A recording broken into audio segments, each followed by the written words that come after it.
Rahimahullah mengatakan, lanjutan bahasan kita, banyak kalangan salaf yang berkata, setelah mereka meninggal orang-orang pun sering mendatangi kuburan mereka, lalu membuat patung-patung mereka. Kemudian setelah masa demi masa berlalu, akhirnya disembahlah patung-patung tersebut. Ini maksudnya penjabaran daripada tafsir tadi Al-Quran itu, ayat sebelumnya yang sudah kita baca. Tadi kita sedang membahas tafsir surah Nuh ayat 23 ya. Jadi awal-awalnya dibuat patung-patung, sampai akhirnya di kuburannya mulai dibuat patungnya, dengan alasan syaitan bisikan supaya tidak lupa mukanya ya.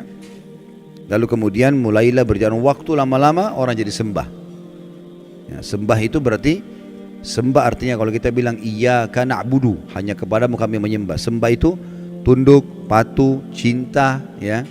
Itu semua makna-makna sembah. Jadi akhirnya berlebihan pada benda-benda mati seperti ini. Diriwayatkan dari Umar radhiyallahu anhu bahwasanya Rasulullah sallallahu alaihi wasallam bersabda dalam hadis Bukhari Muslim, "La tatruni kama atratin nasara ibn Maryam, innama ana abdun faqulu abdullahi wa rasuluh." Jangan pernah kalian berlebihan dalam memujiku sebagaimana orang-orang Nasrani telah berlebihan memuji Isa putra Maryam. Aku hanyalah seorang hamba, maka katakanlah hamba Allah dan Rasulnya ya. Jadi Nabi Isa itu dulu alaihissalam, kaumnya awal menganggap dia nabi, manusia biasa. Awalnya Hawariyun, sahabat-sahabatnya dulu begitu.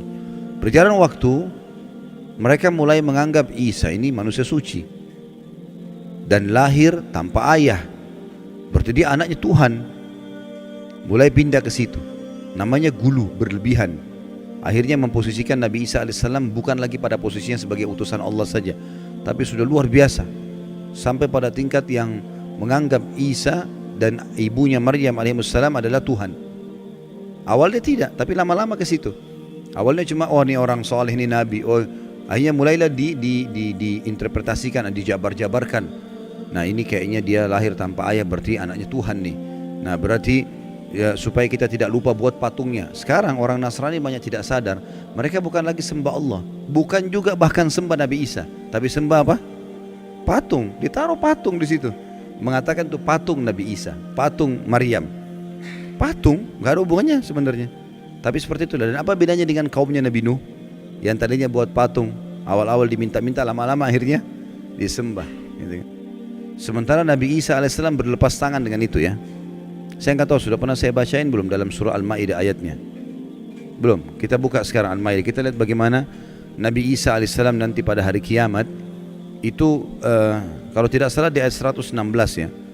Bagaimana Nabi Isa alaihissalam nanti dihakimi oleh Allah. Maksudnya Allah subhanahu wa ta'ala akan mengajak bicara Isa di depan makhluk semuanya, terutama pengikutnya yang menganggapnya sebagai Tuhan.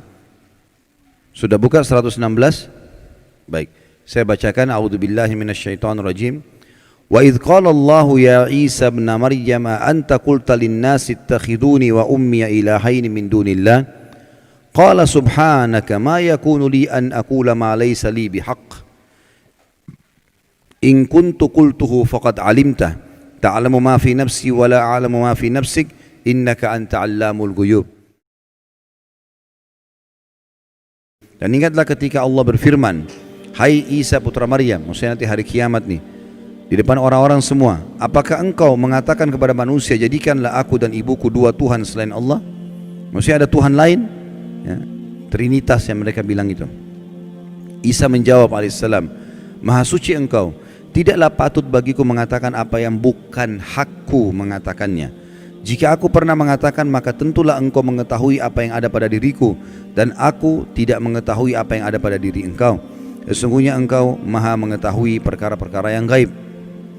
Lalu Nabi Isa mengatakan 117-nya, ma qultu lahum illa ma amartani bihi an i'budullaha rabbi wa rabbakum wa kuntu alaihim syahidan ma dumtu fihim falamma tawaffaitani kunta antar raqiba alaihim wa anta ala kulli syai'in syahid. Aku tidak pernah mengatakan kepada mereka kecuali apa yang engkau katakan kepadaku, yaitu sembahlah Allah Tuhanku dan Tuhan kalian. Ini ajaran Nabi Isa AS kepada orang-orang Nasrani. Enggak pernah dia bilang jadikan saya sebagai anak Tuhan, jadikan ibu saya sebagai Tuhan. Dan aku menjadi saksi terhadap mereka selama aku berada di antara mereka.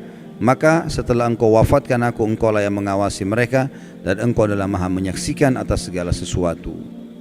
Jadi nanti pada hari kiamat, pernyataan Allah subhanahu wa ta'ala yang akan disampaikan kepada Isa alaihi salatu wassalam.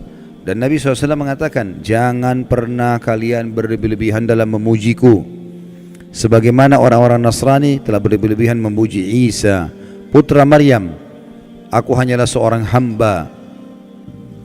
Maka katakanlah hamba Allah dan Rasulnya, ya, Abdullahi wa Rasuluh.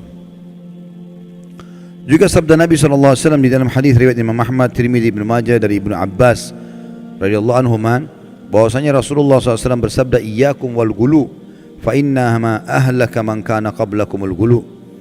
Jauhilah oleh kalian sikap berlebihan, karena sungguhnya sikap berlebihan itu yang telah menghancurkan umat-umat sebelum kalian. Jadi ini akan membinasakan, karena kalau ada orang, ada dosa-dosa, ada dua macam Bapak Ibu sekalian, ya. Ada dosa syahwat, dosa yang diikuti dengan hawa nafsu, kayak zina, riba, ya, mencuri. Ini orang yang melakukannya tahu kalau dia salah. Semua orang tahu salah. Mukul orang, gunjing, ambil barang orang lain, dia tahu dirinya salah. Jadi lebih mudah taubat. Tapi yang masalah dosa kedua, namanya dosa syubhat. Syubhat semua dalam hidupnya.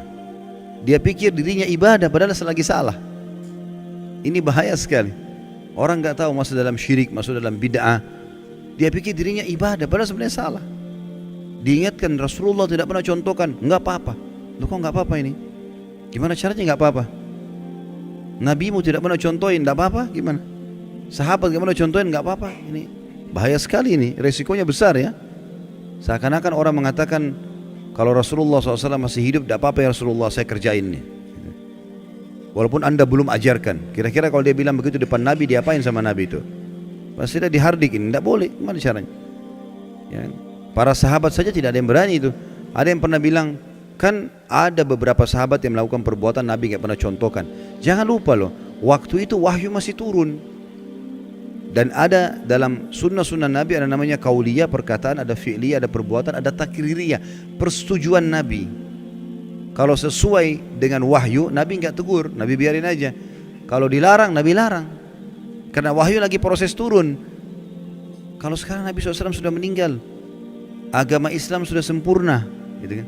Untuk apa kita mengatakan boleh kita tambah-tambah? Kan jadi masalah. Syubhat jadi dia. Dia pikir dirinya ibadah padahal lagi salah. Kan ini jadi masalah ini. Habis waktunya bertahun-tahun dalam hal-hal yang tidak ada gunanya, gitu kan? Orang jaga kuburan, di situ dipakai kesyirikan. Orang minta-minta pada jenazah, dianggap dirinya ibadah. Duit ambil dari situ, hidup dari situ, ini kan masalah ini. Jadi banyak orang subhanallah tidak sadar padahal dia masuk dalam dosa syubhat.